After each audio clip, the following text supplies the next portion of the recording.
Mengameli Ramaphosa uncome iNgwenyama yesive yemaMpondo lekhetho yemenza lokuzuko sigcawu ngemtamo yayo yokuqinisekisa intuthuko emphakatsini wayo.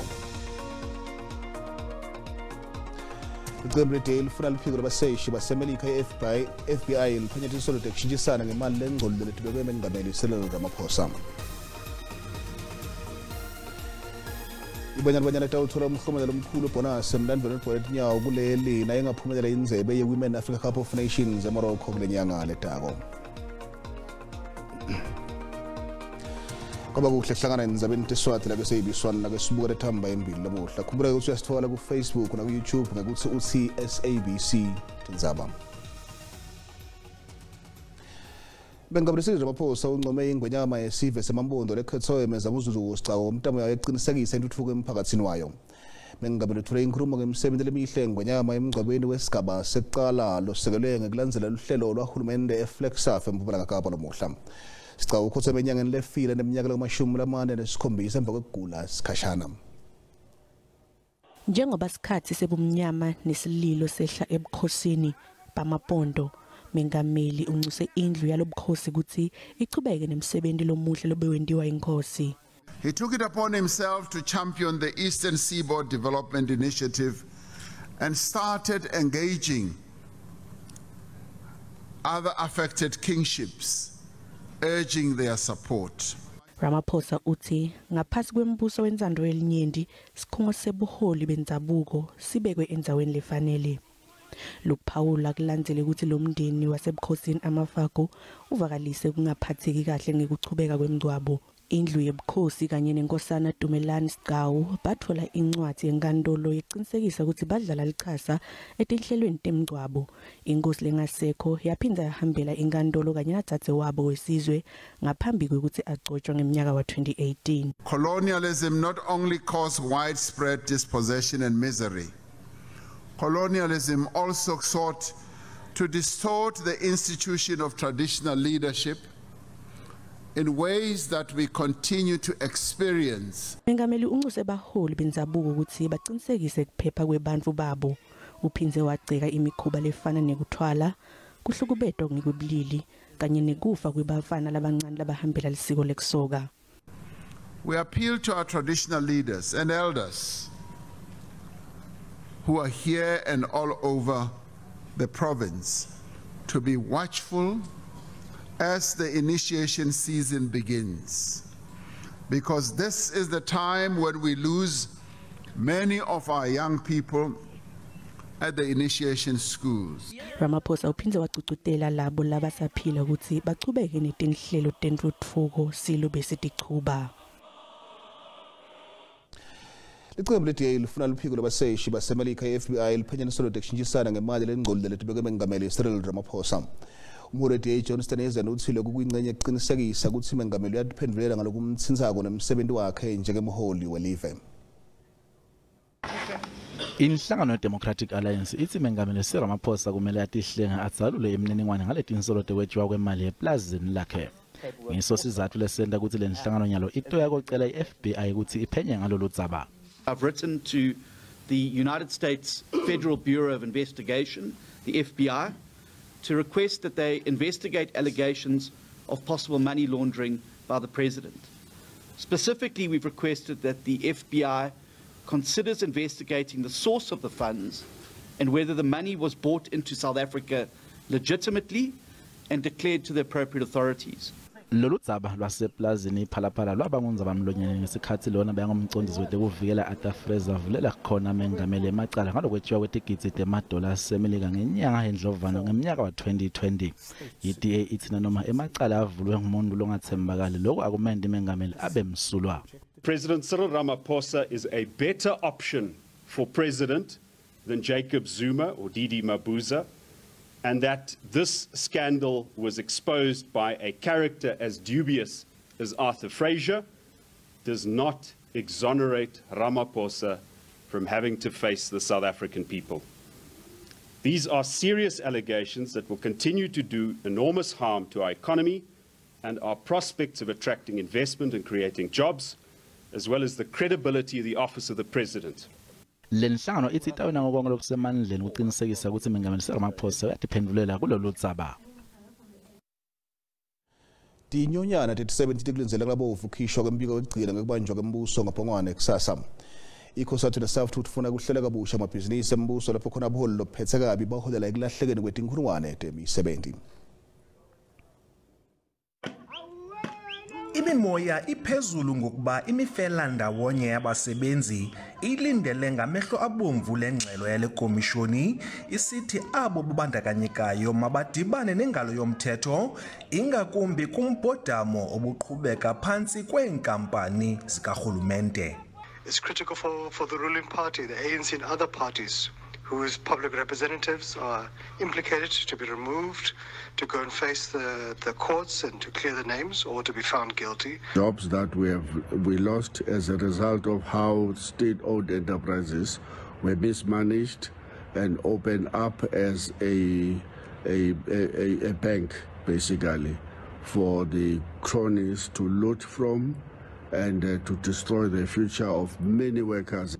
Lemifelandawonye ithi iParlamente inexanduva lokuqinisekisa ukuba izindululo zale komishoni ziyalandelelwa.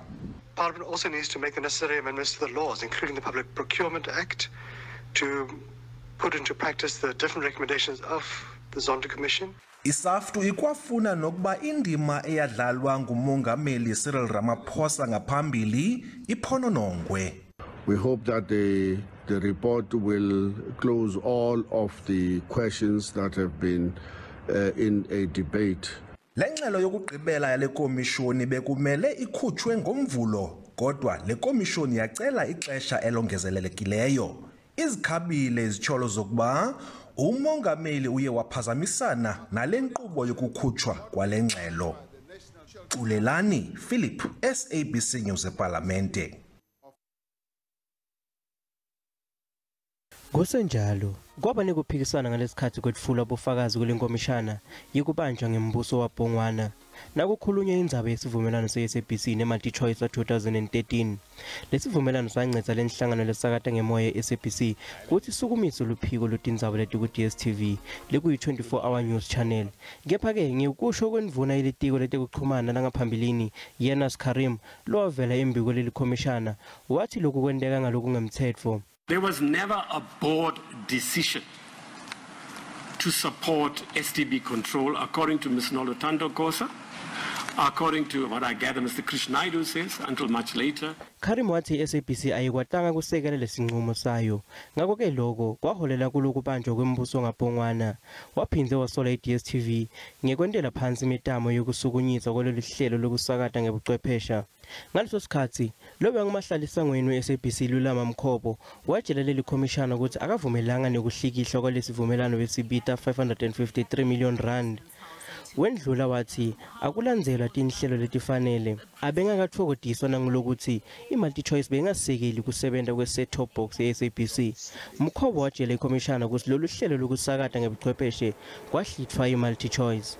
There was no way that I could have sat there and agreed that the law be broken. A policy statement from government becomes law. There was no way I could have been party to that happening. So that meeting had discussed quite intensely. It was, shall I say, there was a little bit of camaraderie in that meeting. There was a little bit of joking backwards and forwards. Between multi-choice and SABC. And SABC. But there was absolute clarity on things that should not have been. Amalungu eParlamente labukela kumntu lesekhaya lasebenza ngechibiyela kwemthetho lekhetho wathi afuna xaxisela kabanti ikomishana lekhetho ngetishaya etimbala ngaphambi kokuthi achubeke lembili nemsebenzi wawo. Lokho kufaka ekhathi imali yesibambiso lekufanele ukhokhwe ngelabatimele labangenela lekhetho. Umuntu otimela angangenela lekhetho lesihlalo letingakhe nakuthi luthiwani lizabo lesihlalo somuntu otimele nakwendeka sibabede umuntu. Inkantolo yomtsetfo sisekelo yengetele Lelikomiti tinyanga letisitfupha ukuthi iportfolio kuchibiyela kwalomtsetfo. Lokhu kuta ngemuva kwekuthi inkantolo yomtsetfo sisekelo ikhiphe isijubo lesithi lomtsetfo ukhe emtsetfweni. Lenkantolo yabe seyiniketa iParlamente iminyaka lemibili ukuthi ichibiyele kabusha lomtsetfo. Lotawuvumela abantu labatimele ukuthi bangenele lekhetho lahulumende wavelonke nawetifundza. Emalungu eParlamente anikete ekudzimate kube inyanga yenyoni ukuthi ende umsebenzi wabo. Kuthi lomtsetfo uthunyelwe kumengameli ukuthi awubukisise kungakapheli inyanga yenyoni. Emalunga eParliament labuka lomtsetfo athi kunemniningwane ledzinga liso lelikhaliphile. I-IEC yelekelela Lelikomishana ngetinhlelo tekululeka netindlela tekutfula lomtsetfo ngalokusemtsetfweni. On the issue of deposits and signatures, I still maintain the view, as I've said many times before, that I think it will be completely unfair to expect an independent candidate to pay the same deposit or garner the same amount of signatures as political parties. And it has been touched on by the IEC as well as the various other presentations. But I think we need to get to a point where we come to an understanding about what a fair formula would be. Kuphakanyiswa kwegama lajaji Tindzaba njengelisekela lenhloko lengabe labajaji inconywa kakhulu njengesinyathelo esitawulethatha inguquko kutebulungiswa. Ikomishana yetebulungiswa isekele kucokwelwa kwaMaya kulesikhundla itolo emva kokuthi mengabe latombe ligama lakhe ngasecaleni kwalomnyaka. Nakamcoka mengameli wesikhundla Maya utawuba ngumuntu lomsikati wecala kubamba lesikhundla. Tindzaba wabalijaji lecala lelisikati enkantolo lephakeme yaseMpumalanga Kapa. Waphinzwa wabalijaji lecala lelisikati lelibala lelimnyama enkantolo lebuyeketa emacala. Usebenze emadima kufinyelela kule nkantolo. Maya waphinzwa wabalibambela lelijaji enkantolo lebuyeketa emacala ngaphambi kwekuthi acokwe kube lisekela lenhloko liyangemela emajaji. Nanoma ngabe bekayinzandvukati kulikomishana letebulungiswa, kepha kamanga aphumelele kutfola lemsebenzi. Nanoma ngakaphumeleli mengameli umcuke kuthi athathe isikhundla sokuba lisekela lenhloko liyangemela emajaji njengoba itolo bekahlolelwa ukuthi ukulungele yini ukuthatha lo msebenzi. There is a lot of value in having Justice Maya come back and speak specifically to the role of Deputy Chief Justice, because as we heard today, there are some differences in the position from where she is now to the Deputy Chief Justice. One of the questions that she faced was on how she'll handle the transition from being the head of an institution to being the deputy. How will she provide leadership to the people who account to her, but also how will she account to the Chief Justice? Maya uhole enkantolo lebuyeketa emacala kule minyaka lemine leyengcile. Unconyiwe ngemsebenzi wakhe lomuhle lawendile kule nkantolo. Ucelele Ikomishana ukuthi lingagcini ngaye kuthuthukisa abantu labasikati. South Africa has never had a woman in its highest echelons. I'm the furthest as the president of the SCA that women have come close to smelling, what it is to actually take, just be in charge of your institution. Ngemuva kwalolu hlolo lebelibanjwe ngetebuchwephesha, lelikomishana letebulungiswa limnikile Maya lesikhundla lokuyindvula yamkelwe ngetandla letimhlophe. Kuvele lidzaba ukuthi umphathiswa wetekubusa ngekuhlanganyela eMpumalanga Amandla Dlovu ubhalele isikhulu setelikhethwa satisa ngekuvuleka kwetikhala tasodolobha nasomlomo umasipala waseNkomazi eMpumalanga. Lokhu kulandela kucoshwa kwalo lebekatsi ngisodolobha Johann Mgajwa nasomlomo Siphiwe Mashale ecenjini le-ANC lomasipala bekaphasi kwalo. Kuva kwabantwana ukuthi nithathele Tindzaba te-SABC Mtsibi Mnarengi. Sibusele Mnarengi sikwamukela indzaba lesiswahili la kwe-SABC 1. Ngibingelela kuwena manje. Kafishane nje usilandzise ngale tutakamuva kumasipala waseNkomazi. Sokubakela ukuthi umphathisi walelitiko lokubusa ngokubambisana nebaholi benzabuko ubhalele uSpeaker lapha kulo masipala weNkomazi kuyalela ukuthi akusale kuvetwa natikhala tasodolobha kanye naSpeaker. Lokho kwendeke kuleli liphelile lapho kusibeka esigabeni sokuthi kusukela manje kuyembili kuyomela kube nasodolobha lomusha kanye naSpeaker labatawungena lapha kuletha tikhundla le kepha ngakusho manje ukuthi sivile ke ukuthi Speaker uaphilile noma ugele ukuthi akube nokubiyekeza kwanali icala lakhe. Lokho kusho ukuthi yena utosola ukuchubeka njengaSpeaker wanawe umkhandlu waseNkomazi. Kusho ukuthi ngalamanye uyaqinisekisa ukuthi bacoshiwe nawe bacoshiwe bacoshelweni. Bacoshwa vele ngiyacabanga eqaleni kwanawo umnyaka lapha emveni kokuba bona bavuma kungena kuletikhundla ekubeni inhlangano lebusako iANC yabayalela ukuthi kulesikhathi samanje noma kulesigaba samanje sabohulumende basemakhaya kulabo masipala angeke kube ngabo labatawuba usodolobha kanye naSpeaker walomkhandlu. Ekugcineni bona ngesikhathi kuya ukukhansa umhlangano ukuqala ukusukumisa kwalomkhandlu bavuma babe sebavotelwa kanti lokho bekuphikisana nemigomo nemihambo yayo lenhlangano yakhongress. Njengoba sikhuluma nje masipala uholwa ngubani? Kwanyalo kusolo nguye Johann Mgajwa kanye naye Siphiwe Mashini labo kubonakala ukuthi solo abafundi ukuphuma kuleti khundla kanti kusukela kulomnyaka lophelile vele bekubonakala ukuthi kukhona ukudonsisana ngepolitiki lokufaka ekhasi ukuthi ekugcineni tinsita tingakhona ukufinyelela emangweni noma kule miphakathi utawukhumbula ukuthi kwaba khona nebhikisho lapho imiphakathi ikhala ngokuthi tinsita abathitholi kutholakala ukuthi vele njengoba kunalokudonsisana ngamandla epolitiki ekugcineni ngeke ube nesinqumo lethathwa ukuze umphakathi ukhona ukuthola tinsita ngendlela lefanele kungaku ANC yakubele yakucacisa ukuthi labe kunene abaqoshiwe akusasibo baholi banawo emkhando kuyapha basolo bahleli lapha ngengane ngoba lokwentiwa enhlanganweni ANC naloko kwentiwa ngaphansi kwahulumende kuhlukile imihambo yakhona kungako nanamhla abaniketile incwadi kepha bahluleka kuphuma sikhuluma nje lo wamkhathwa solo sagodle timoto tamasipala kafuna ukuthi ibisela lapha kulomkhando dolopha kwasenkomazi. Sibonga kakhulu isikhathi sakho Mnaring. Angibonga kakhulu kuwena babuke bakho. Leyo ngumtsibili Maring ngete kamuva kumasipala wasenkomazi. Ngicela ngibabhukujele uniketendele ngwade ngekusebenza kumasipala levete ukuthi bomasipala labanyeni abakakendi kahle. Sibutile ukuthi njengesakhamuntu ungathini ngamasipala wakho, umbono wakho uyalandzela. Omasipala bethu abaningi abenzi kahle ikakhulukazi endaweni esemakhaya yabo njengomsinga municipality usendaweni esemakhaya unamali siyakwazi lokho kodwa sicela ke bakithi usinqonqozele eminyangweni efanele usikhandele umgwaqo uP361 osuka kwaHlathu uzoshonelenge. Omasipala bebonke nje abayiphathi kahle neze imali yabakhokhi bentela nokuyisebenzisa bayisebenzisela into ezuzisa bona. Masipala wangakithi la imbombela uhlulekile ukusebenzela ngoba nothi uyabuka ngalana bazivalela amandi bashayina ngeload reduction enjangweni yangakithi enkomazi masipala kude nakunye la sinceda ngako kude nakunye la kwendako sitakhamuti siyakhala kakhulu ngalo masipala. Umasipala wami napha eMatatela izinto zisahamba kakuhle ndicinga bathi bangeke bakhophe nakwaba amasipala abamasipala bahamba kakubi kwaba bahamba kakuhle ba inoba benza njani. Mina ngumasipala wasenquthu uma ngafika edrobheni lasenquthu indlela elinoka ngakhona akuna toilet akukho lutho into abayenzayo ubiza abaculi bebaqashele ngemali ephezulu. Lena imbono yebabukeli SABC angeke ithweswe ukuthi phendulela ngayo.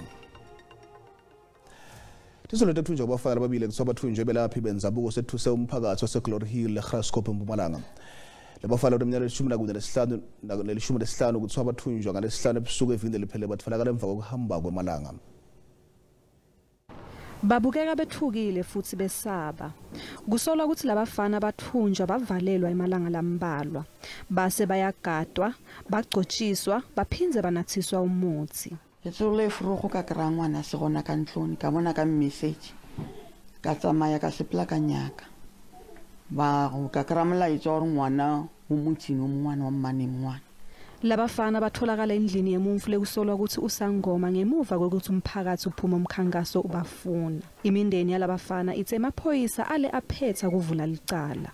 Maphodisa maraba zange ba ibe mutshwarega manile. Ke mokana ke re ya meeting community ke ba tseya siphetho sa re bona ba iku. Umphakathi uhlalela livalweni. Ithusitse community ka gofela. That's why community ile ya tseya siphetho sa gore go kaone asipela ba sa monyaka.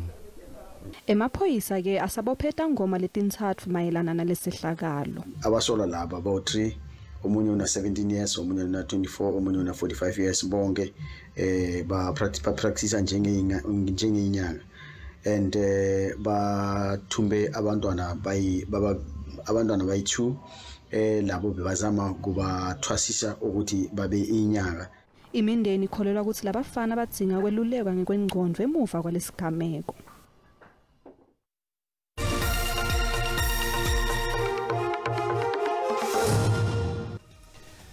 Etibake telrand linyukile licatsaniswa netimali takulamanya amave.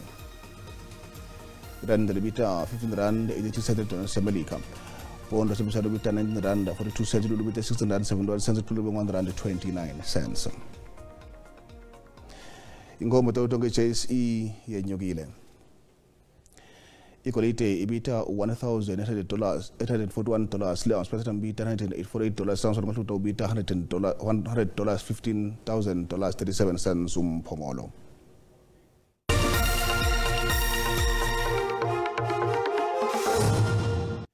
Temidlalo abanye etawuthola umklomelo omkhulu webonus emlandweni welibhola letinyawo kuleli nengaphumela indlebe Women Africa Cup of Nations eMorocco kule nyanga letabo.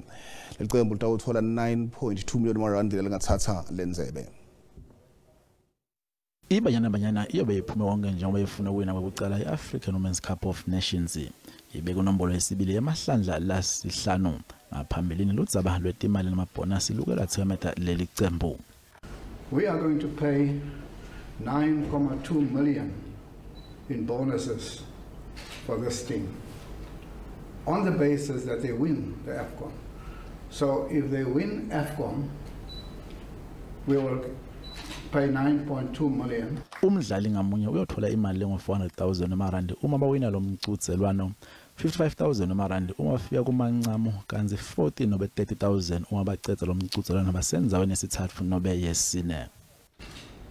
This 10 million is the highest amount ever paid to any national team, men and women. Ibanyana kumele ifike kuma-semi-final ukuthi idlala kumcucelwano wenzebe emhlaba kwesibili e-Australia nase-New Zealand lomnyaka lotako kanzi lamabhonasi labathenjiswe wona ayobagcugcutela. Bonuses was one of the issues that we had, and for you to come and honor us and give this promise, it's a kind of a motivation to the team. And I know besides that motivation of wanting to receive the money, we also want to go out there and represent our nation with pride. Ibanyana eku-group C Nigeria, Botswana kanye neBurundi. Sakahamba ke subukele thamba embili lomohla. Mengameli Ramaphosa uncome iNgwenyama yesive yemaMpondo lekhothe mezanunzuko sicawu ngemitamo yayo eqinisekisa intuthuko emphakatsini wayo. Iqembu lethu lifuna liphiko labaseshi baseMelika FBI iphenye tinsolo tekushintshisana ngemali lengqondo letibekwe mengameli Ramaphosa. Banyana itawuthola umklomelo omkhulu bonus emlandweni welibhola letinyawo kuleli nayingaphumela indlebe Women Africa Cup of Nations eMorocco kule nyanga letabo. Sithibeka lapho talo umthelo sibetolo sikhona simo selitulu. Sale kahle.